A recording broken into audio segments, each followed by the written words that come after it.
Starbucks has had it.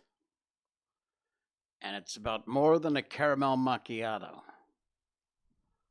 Bad dogs and bad cats.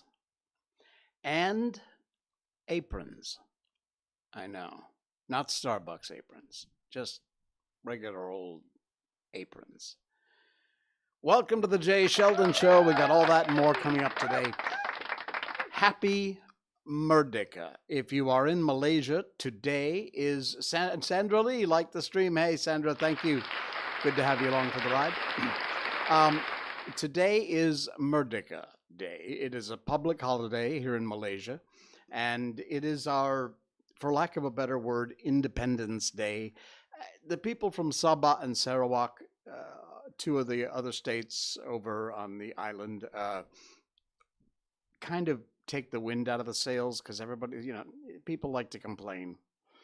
This is Merdeka today, but the day that Malaysia actually was formed is a little while more down the road. And that is when actually Malaysia became Malaysia with all of the states, including Sabah and Sarawak. Nevertheless, today was the day. And so we're going to talk a little bit about that and some info that you may or may not know about. This is not a Malaysia-centric show, by the way. We will do a little segment on Merdeka, but I got a lot of stuff about a lot of things that have to do with nothing about Malaysia. In the meantime, it is time to update you on our little furry friend, Miko. Miko update. Miko update. She was having a very bad day today. I don't know why. She had a very rough day today. She was kind of lethargic, just hanging around, just being kind of blah. And I don't know. Then suddenly tonight, she bopped out of it. We went for a walk. We didn't get rain today, so that was good here, at least where I live. But we did get a walk in, and she ate a couple of meals and had a good run. Hey, last weekend, by the way, I think I shared a little bit of this with you. There was a big event in Setia something, whatever it's called. Anyway, I did find some video here. I gotta mute this, but there were some ducks at this park, and Miko was fascinated by these things. Absolutely, she'd never seen ducks before, and so there's another video. Here we go. Take a look at this. They're out in the pond swimming around, and Miko's looking, going like, they look tasty. So yeah, Miko was fascinated by these ducks, and she never did catch them. But in fact, all the dogs, as you can see, that were there, obviously were fascinated by the ducks. So Yeah, she had it was a great time. We had a big long like a 2 km hike, and it was very cool. So we enjoyed it a lot, and I think I shared a little bit about this on our previous stream. All right. Anyway, so that's the latest update. What? Okay, that's the latest update on Miko. And I'm sorry, I'm a little confused. I'm trying to do two things at once. Can you tell? Anyway, our Miko update, of course, is brought to you by good friends at Barkbox.com. And that is the place where, if you are in the US territories, or Canada, you can get sign up for a monthly subscription, which they will send you dog toys and dog treats and a dog chew every month, and they're themed and they're so cool, and the dogs love them. You can specify small, medium, or large, depends on your dog size. And if you go to the link in our show notes tonight, it's a very special link. We have our own URL now. It's barkbox.com/Miko. Easy to remember. That's it. Barkbox.com/Miko. And that will get you to this page, and you can give your dog exactly what they want. In fact, you'll see here an exclusive offer, an extra free month with a multi-month subscription. So you can claim that while you're there. And they've got all kinds of amazing toys. Every month is a different theme. I think right now there's some Harry Potter special going on, and a back to school box too. So you subscribe either for 1 month or 6 months or 12 months. Of course, the longer you subscribe for, the less expensive it is, as usual. And every month, you'll get a themed box full of a bunch of toys, some very good, all-natural, well-made treats, and a chew, some sort of dog chew. And again, all of this stuff is, they're like, if you look at the ingredients, there's like 4 ingredients. So it's all natural, no fillers, no chemicals, all that crap.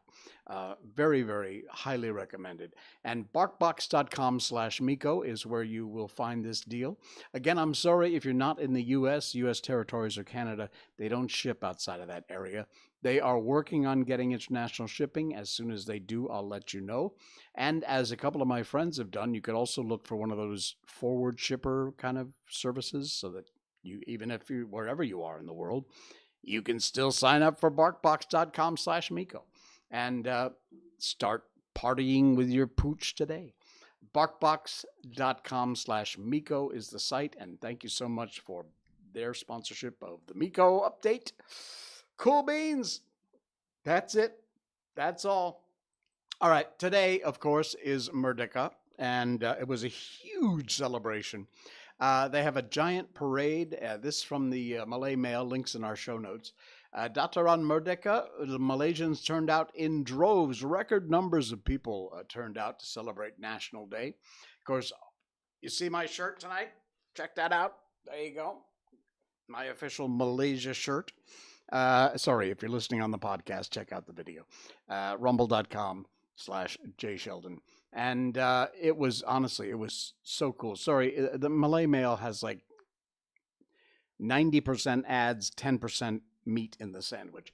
The harmony of the Malaysian family and excitement was evident on the faces of thousands of people from all walks of life, as well as age, race, religion, who converged on Dataran Merdeka, which is Independence Square, together to celebrate the 2022 National Day, our 65th. The theme of Keluarga Malaysia Tunggu Bersama, Malaysia's family strong together. This year's historic day celebration is meaningful in expressing the gratitude and the pride of the country's pluralistic society. Gathered at the main location of the National Day celebration, most of them arriving as early as 4:30 in the morning. There was a huge parade, all kinds of course, dignitaries there to check out everything. The Sultan was there. His Majesty given a royal salute, and then inspected the Guard of Honor, mounted by 4 officers and 103 members, led by Major Nurul Fazan Muhammad Sabri, the 1st Battalion of the Royal Malay Regiment. All right. Of course, the Prime Minister was there, and wow, look at that little reenactment of Merdeka!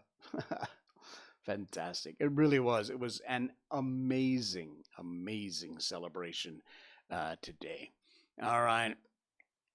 David Sims, never knew I needed this, but I'm here. I'm glad you are here. Thank you, David. Appreciate that. And yes, actually, you can get a doctor's subscription for our show. I said subscription, not prescription. But yeah, just in case you do need it. And you should check Monday, Wednesdays, and Saturdays at 10 p.m. Malaysian time for your refill. Okay. And you can also check out our podcast on all the podcast platforms. Just look for the Jay Sheldon Show, that logo there, and that's it. You click subscribe or follow, and you're done. And you're a part of our crazy group of people. All right. What else we got here? It says first time chat. Oh, David, thank you, David. Thank you for that. Appreciate it. Chat all you want. Feel free. We just hang out and talk about all kinds of crazy crap here on the show, and you're welcome to join in and talk about it too, or make comments or talk about something else if you want. Feel free. Anyway, we try and not cover all the controversial crap because, there's 5,000 other shows that do that. We do cover it a bit, but most of the time, Anonymous liked the stream. That sounds dangerous, but thank you, Anonymous, for for that, whoever you are. All right, how about this one? This is cool. Our flag in Malaysia is called Jalur Gemilang. That's how we refer to our national flag. It's kind of like this, but you'll see it. You've seen it. Anyway, the fellow who designed the flag. And again, this is the last Malaysian-centric story we're doing. The rest is all worldwide kind of stuff. But just bear with me if you're not in Malaysia. And you know what? Even if you're not, you might learn something. The Malaysian architect who designed our beloved flag, and that's him. There's a picture of the flag right there. Yeah, every year, August 31st, today, our Jalur Gemilang flag soars high up in the sky as a sign of our love for the country. There you go. Oh, that's a little over the top. Oh my goodness. Look at those outfits. It's become tradition to turn our beautiful Jalur Gemilang into a costume every time Hari Kebangsaan comes around. Often Malaysians will dress up in creative renditions of the national flag. If you didn't know, and have always wondered, our beloved Malaysian flag was a result of a design competition which was held in 1949. The Conference of Rulers, in collaboration with the Federal Legislative Council, held a competition in their effort to create a new flag to replace the Malayan Union flag. Over 300 artists took part, and on the 15th of November, 1949, only 3 flags were chosen for the finals. The winning flag, which is the Jalur Gemilang that we fly today, is a result of Mohammed bin Hamza's hard work. And there he is, being awarded a medal. The late Mohammed bin Hamza was working as an architect from the Malaysian Public Works Department for the Johor Division when he submitted his design for the national flag. There's a handsome fellow. And according to Pusat Kajian Kecermelagan Melayu, I butchered that one, sorry. 20 years in this country and I still can't pronounce the words right. Anyway, Mohammed was a graphic design graduate from Raffles College in Singapore prior to being an architect for JKR. He is often commissioned by the Sultan of Johor to design logos, insignias, buildings for the royal family. And some of the works the architect was asked to design include the route map for the Johor Sultanate Grand Prix and the Crown Archway at Lido Beach in Johor. There you go. There's a sample of some of his designs. Anyway, the design went through a lot of amendments before it was finalized as the flag we know and love today.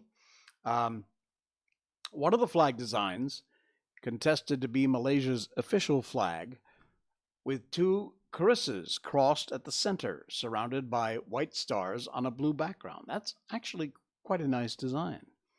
Another similar design considered, except the white stars were arranged in a specific way. I don't like that one so much, but this one is quite nice. Interesting. The winning design, made by Mohammed bin Hamza, that won the majority of votes through a public vote via the Malay Mail newspaper. And that is the original design. You can see how obviously it's changed since then. But it was red and white stripes with an 11-point star, symbolizes each state before Sabah and Sarawak joined. And then, of course, this is the flag we know today with 14 stripes, including Sabah, Sarawak, and Singapore, that joined in 1963, before Singapore, of course, left in 65. There you go. That is it. And there's more in this article about the meaning behind the national flag. If you want to know more, you can check it out. The link is in our show notes tonight, and you can find out all you need to know about our national flag. Very, very cool. All right, what else we got happening here tonight? I got lots going on, and I'm trying to keep everything straight. So, as you can tell, as usual, things are messed up. Just bear with me, all right? All right. Starbucks has had it. Serious. Starbucks is done. Let me just close this ad before I pop this thing up here. Why are we doing this? Okay, here we go. For some reason, this is not working. Here we go. Okay, fine. Thank you for bearing with me. Be patient. I'm an old boomer and I'm trying to figure the tech out, okay? All right, here in this country, caramel macchiatos, can you believe the balls on these people? Seriously? Anyway, that was a story earlier this week, and it's not even worth talking about because these people are just idiots and fools and no one gives a crap. But Starbucks baristas are sick and tired of your stupid custom orders. I didn't even know this was a thing. I don't drink Starbucks. To me, it's just overpriced owl pee. But your borderline undrinkable drinks can have a knock-on effect for the entire store, which creates longer waits and wasted ingredients. If you're one of these idiots who can't live without your gross Starbucks, look at this. Look at the ingredients and the instructions on building this moronic drink. Earlier this week, a Starbucks barista named Josie went all kinds of viral after she tweeted a photo of a customer's ridiculous mobile order, a monstrosity of a drink that involved more than a dozen different additions, including, get this, 7 pumps of dark caramel sauce, extra caramel drizzle, extra whipped cream, and 5 bananas. On today's episode of Why I Want to Quit My Job, Josie wrote in the now deleted tweet, a lot of Starbucks staffers are feeling rather Josie-ish lately, and I'm sure if you are a Starbucks person, we're employee there, a worker, you know what I'm talking about, because complicated orders with sometimes 8, 9, or even 12 different customizations are becoming more common. And they're putting the blame on TikTok. Now, you know my feelings about TikTok. Get off TikTok. It is evil. It is run by the CCP. They are stealing your data. They have a right to take everything and anything and all your contacts. And if you really read the terms and conditions before you sign up for TikTok, you will do what I do and click delete, uninstall, get rid of it. It's garbage. Stop with the close. Nevertheless, Zoo. Hey, Zoo's like the stream. Hey, Zoo, welcome in. You're not one of these Starbucks freaks, are you? Please tell me you're not. Anyway, the idiots at TikTok, the tweet made its way across the internet. Other baristas filled his mentions with pics of the borderline undrinkable beverages they've had to assemble. The R Starbucks and R Starbucks barista subreddits been filled with green apron wearing people typing out their frustrations about idiot customers who order drinks with names that were just simply made up on TikTok. not to mention an emerging crop of barista-turned TikTokers who post aesthetic Starbucks drinks. Look at this. Look at this. Here's the tweet from Mark Lewis. Edward's Frappuccino order is more complicated than most of the chemotherapy I prescribe. Look at this ridiculous. It just goes on and on and on. This is insane. The orders have gotten crazier during the 2 years I've been with the company. Grace, a Starbucks barista in Michigan, told Vice. I've asked my coworkers if they thought the orders were getting worse, and they said, oh my gosh, yes, 100%. It's very rare for someone to come in and just order a regular latte or a black coffee. At our store, whenever someone does order something like that, all of us sigh with relief because it's not a drink with 17 customizations in it. It's just unbelievable. Anyway, why? Well, Starbucks lets you. I don't want you to start taking advantage here, but it's a fact. At Starbucks, at least in the US, you are allowed to do whatever customizations you want, and the baristas have got to put up with your bullcrap. Unbelievable. An increasing number of customers have been asking for drinks they've seen on TikTok. They seem to assume every barista in every Starbucks just automatically knows what a sunrise peach frappuccino is, or a Harry Styles refresher. To be quite frank, this woman's quoted as saying, all the drinks on TikTok are a bitch to do. Well, there you go. With our standard drinks, we just pull the sticker that tells it what it is, and we immediately know how to make it. For those moronic TikTok drinks, I added moronic, you literally have to read a novel. Team members have been instructed not to touch customers' phones. So when they come in with their little TikTok videos and say, I want this, and they hold up their phone, they've got to figure, they're not allowed to touch customers' phones. So they've got to sit there with the customer holding the phone up and try and figure out what this drink is and how to make it. Anyway, they are exasperated.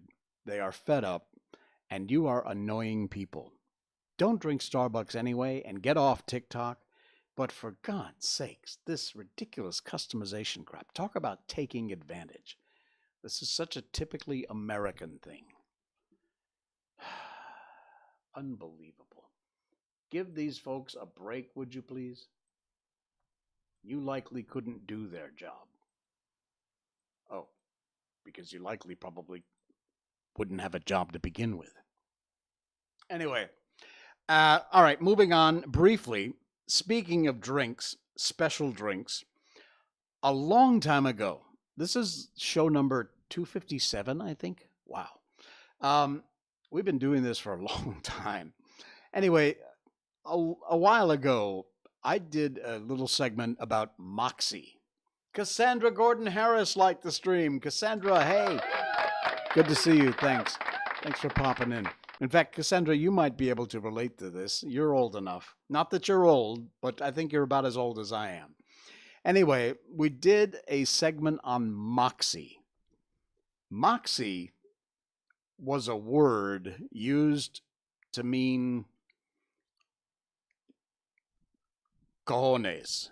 Moxie was like, it was like, how do you describe Moxie? If back in the maybe the 30s, the 20s and 30s, they said, boy, that guy's got moxie. He's got like get up and go. He's got a bit of an ego. He's out there. He's got energy. He's full of vim and vigor, and he's got moxie. Well, they came out with a drink called Moxie. I was told 40 years ago, when I used to love Moxie, we used to sell it at Eutzler's Country Store in West Cornwall, Connecticut, where I had my very first job stocking shelves. But we had Moxie. It's awful tasting. It truly is. It's an acquired taste. But I loved it. And I was told the story that Moxie originally was created to cut the taste of bathtub gin during Prohibition. During Prohibition in the U.S., alcohol was illegal. Didn't work, but, And people would make gin in their bathtubs, and it was awful tasting if it didn't kill you. But you had to cut the taste with something because it was like turpentine. And so that's, I was told, where Moxie came from, because it has a very strong and very weird taste. Now, when I did that little segment about Moxie, I asked, has anyone heard of Moxie? Does it still exist? If it does, I would give anything to have a can. It used to come in bottles, but a bottle or a can of Moxie. Well, Jim Moore posted this. He says, never had it. But take a look at that. That's a can of Moxie. Unbelievable. It still exists. I'm telling you, look, if I got any friends in the U.S. watching or listening on our podcast to this show, if you could get me a can of Moxie and send it to me, send me a PM or an email, show@jshelton.com, and let me know if you have Moxie where you are. I'll pay for the shipping, whatever it takes, whatever. But please, I am dying to try Moxie again. It's been so long. But that was such a cool thing. Some of the comments here about Moxie says it's an acquired taste. I call it a mix of root beer and cough syrup. Yeah, that's pretty close. I love Moxie, sweet and bitter. That is also true. It is bitter and it is sweet. You know, I actually think Moxie would do well here in Malaysia because a lot of the tastes are a mixture of two things that don't seem to go together, like bitter and sweet. Anyway, it's cool stuff. And if you are in the US, please send me a PM on any of my social media accounts, Twitter or Facebook or wherever, or show@jshelton.com, and let me know if you can get me some Moxie. I don't need a whole case. I just need a can, and we'll talk. Moxie is so cool. That is, I could not believe when I saw that earlier today that somebody actually had a can of Moxie. How cool is that? All right. We do our Miko update at the start of every show.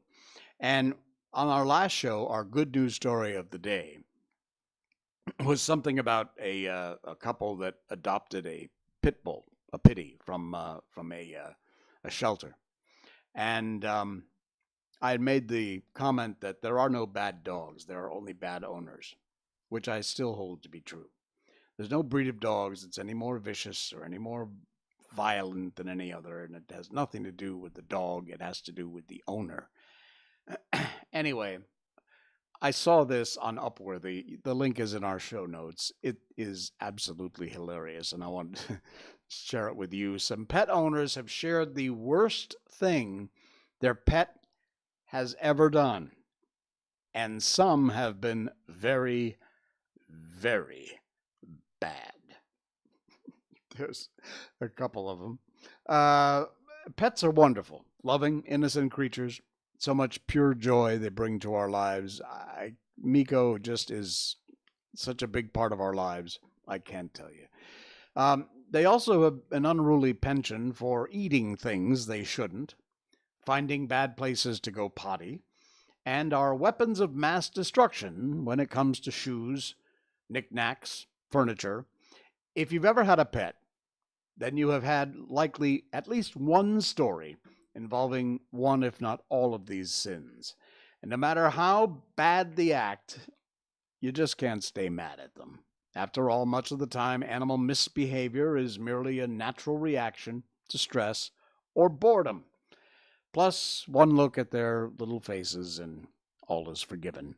Most of the time. Well, a Reddit user recently asked owners, what's the worst thing your pet has ever done? And boy, did they come up with some. Take a look at this. I'm not going to go through all these, but you can if you want. The links in our show notes. My dog from at Living Departure 265. My dog dug up my neighbor's cable line on Super Bowl Sunday when they had a big crowd coming over. Yow! I'm guessing that dog was not the most popular one in the pack. My parrot has learned to swear and will not stop. The weirdest thing is that I don't even know how he learned to swear. Maybe he overheard the neighbors or something. Yeah, I'm sure that's what it was. Yeah, that's from Pizza Pen. As a kitten, she managed to get a hold of and tear to pieces a dried flower my mother took from my grandmother's funeral as a keepsake. Literally irreplaceable. Oh my God. My dog, then teething, chewed through and broke the beanbag chair he used to sleep on. It was filled with styrofoam pellets, about 3 millimeters in diameter. Tens of thousands of them. There is no effective way of picking them up because they're attracted by static electricity, and they fly at the slightest change in direction in the wind. The vacuum cleaner just pushed around more than it picked up. It took 3 hours to clean up, and we were finding pellets for years in random places. We have a big beanbag chair for Miko, which she kind of half sleeps on and off. But when we filled that thing, we were very careful, but no matter how careful you are, those pellets will go everywhere, and they did. Anyway, one or two more here. And we used to have a ball python. Ew. I wake up one morning and take him out of his cage because he's looking restless. I throw him on my bed and lay back down. He'd often crawl on me and curl up for warmth. Ew. On this particular occasion, he came sniffing around my face right as I yawned. And as I did this, a small tear came out of my eye, which he licked. A second later, he latched onto my eyebrow like it was some furry rodent. I sat up, holding the 4-foot snake straight off my face. He let go after a few seconds, and we didn't talk for the rest of the day. He left 2 bloody holes right on my eyebrow. Ew! Well, it serves you right. Let the snake out into your bed. Are you mad? Anyway, check out the rest of these stories. They're funnier as they go. It's just the strangest thing. And again, it's just all stories about about pets being bad. Oswan, hey, Oswan, thank you. And thanks you for the share. I appreciate that. Very cool. Thank you a lot. A lot of new viewers tonight. That's very, very nice of you to pop in. Thank you. All right, I got one more to go, and then we're going to get to our book, Sherlock Holmes. We'll do that in just a minute. But before we do that, Cynthia, who is it? Chamath de Santa. Dischantha. Want to get your name right, Chamath. Anyway, she shared this on Facebook, and the link is in our show notes. Share it yourself, because it's brilliant. I'm going to read it for you. It's a history of aprons. You know aprons. Everyone knows what an apron is. Well, do you really know what an apron is? I don't think, she writes, most kids today know what an apron is. The principal use of mom's or grandma's apron was to protect the dress underneath because she only had a few. It was also because it was easier to wash aprons than dresses, and aprons use much less material. But along that, it served as a pot holder for removing hot pans from the oven. It was wonderful for drying children's tears. On occasion, was even used for cleaning out dirty ears. From the chicken coop, the apron was used for carrying eggs. Fussy chicks, sometimes half-hatched eggs, would be finished in the warming oven. When company came, those aprons were ideal hiding places for shy kids. And when the weather was cold, she'd wrap it around her arms. Those big old aprons wiped many a perspiring brow bent over the hot wood stove. Chips and kindling wood were brought into the kitchen in that apron. From the garden, it carried all sorts of vegetables. After the peas had been shelled, it carried out the hulls. In the fall, The apron was used to bring in apples that had fallen from the trees. When unexpected company drove up the road, it was surprising how much furniture that old apron could dust in a matter of seconds. When dinner was ready, she'd walk out onto the porch, waved her apron, and the menfolk knew it was time to come in from the fields for dinner. It'll be a long time before someone invents something that will replace that old-time apron that served so many purposes. Send this to those who would know and love that story about aprons. Remember, moms and grandmas used to set hot-baked apple pies on the windowsill to cool. Her granddaughters set theirs on the windowsill to thaw. They'd go crazy now trying to figure out how many germs were on that apron. I don't think I ever caught anything from that apron but love. Wow. How about that? There's a picture attached to the... Wow. That actually looks like my grandmother's house. Amazing. That's a very cool little article, and if you like, the link is in our show notes. It's the last one down in the On Today's show, and you can share that out with your friends. I know a few people that love that. All right. Are you ready for some Sherlock Holmes? Yeah, we do books on this show. I know, crazy, right? But we read classic books. We've done The Wizard of Oz, The Little Prince, Winnie the Pooh, Peter Pan, all kinds of great books, the classics. And we read them a little bit at a time till we get all the way through to the end, and then we move on to another one. And right now, we have been doing the adventures of Sherlock Holmes, and we are almost at the end. We've got this one to go, and then one more chapter after that, and we are finished. So, the barreled coronet is the mystery of Sherlock Holmes we've been doing, and he is on the case. He's searched throughout the house, inside and out, and finally he walked swiftly from one to the other window, pausing at the large window which looked down the hall into the stable lane. He opened, made a very careful examination of the sill with his powerful magnifying lens. Now, we shall go upstairs, he said at last. Well, the banker's dressing room was a plainly furnished little chamber, with a gray carpet, large bureau, and a long mirror. Holmes went to the bureau first and looked hard at the lock. Which key was used to open it, he asked. That which my son himself indicated, that of the cupboard of the lumber room. Have you it here? That's it on the dressing table. Sherlock Holmes took it up and opened the bureau. It's a noiseless lock, said he. It's no wonder it didn't wake you. In this case, I presume, contains the coronet. We must have a look at it. He opened the case, and taking out the diadem, he laid it upon the table.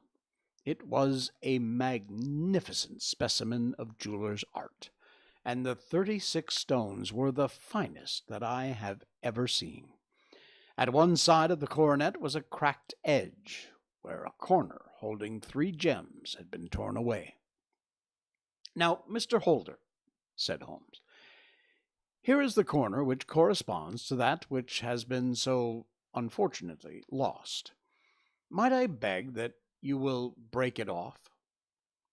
The banker recoiled in horror. I should not dream of trying, said he. Then I will. Holmes suddenly bent his strength upon it, but without result.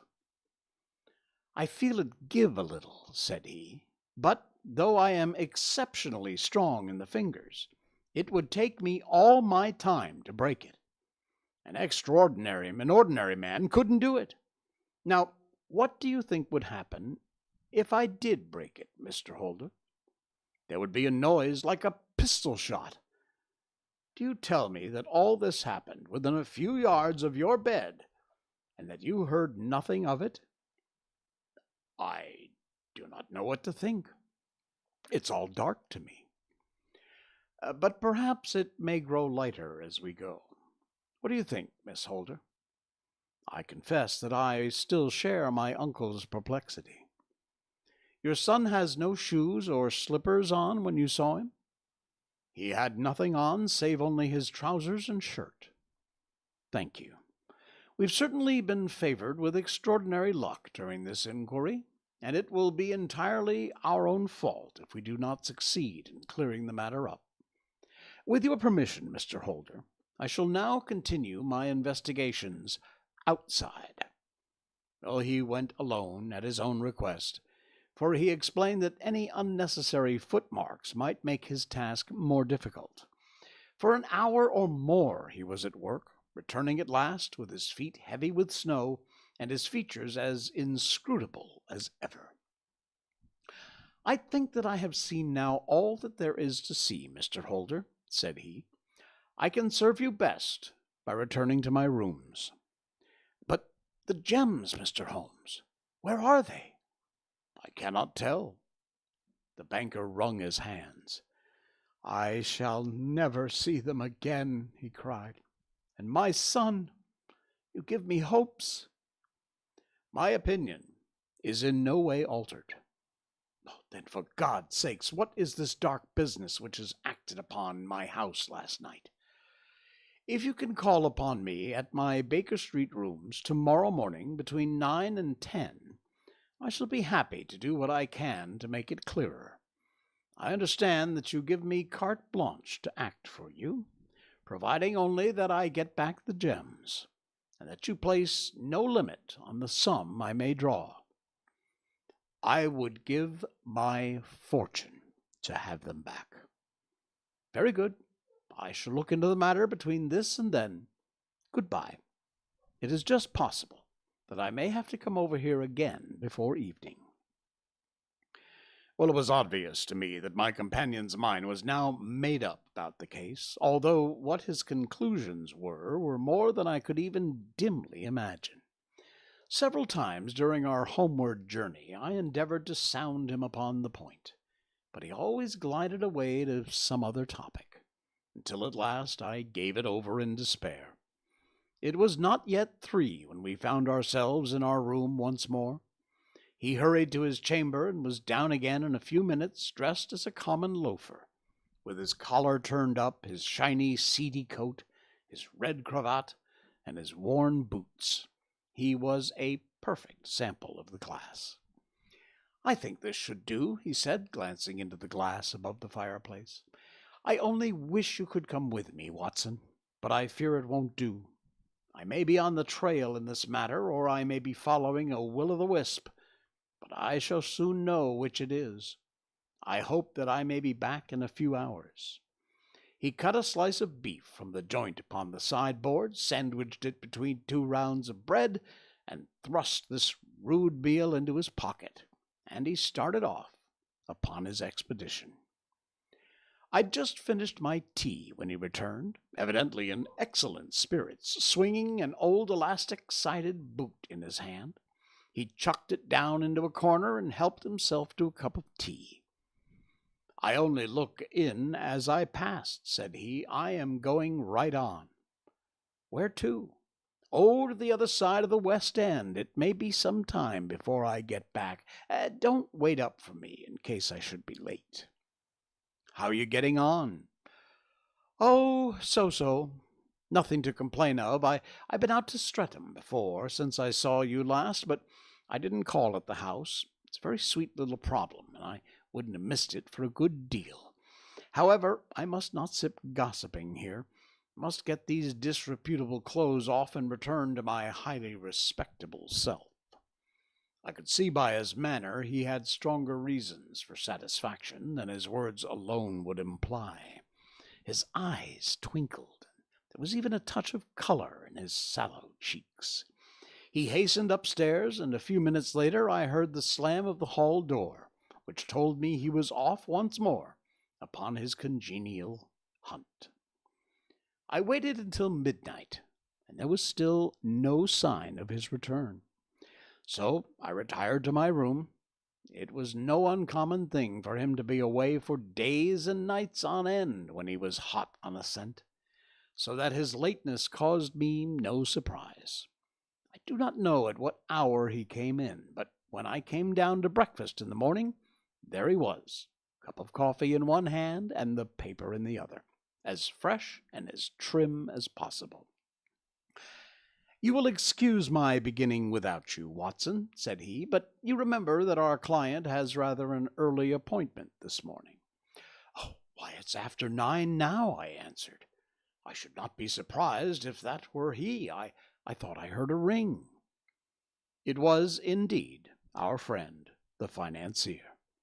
I was shocked by the change which had come over him, for his face, which was naturally of a broad and massive mold, was now pinched and fallen in, while his hair seemed to me at least a shade whiter.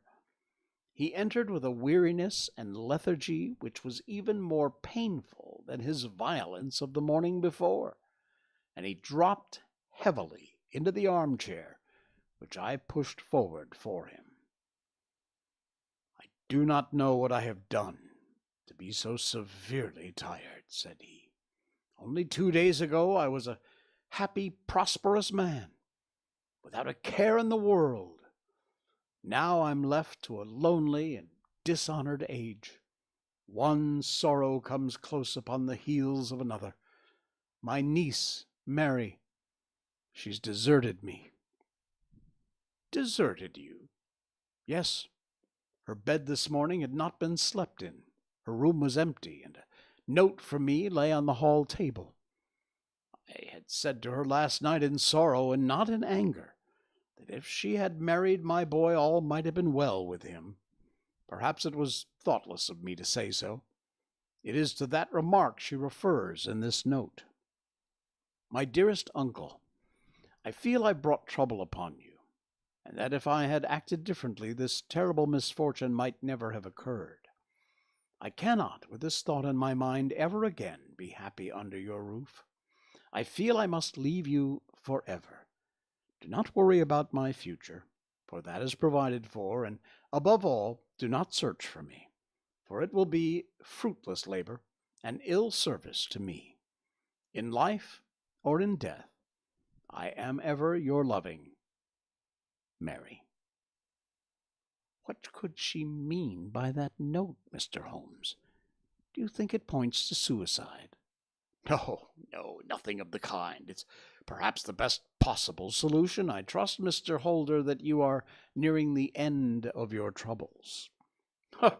You say so.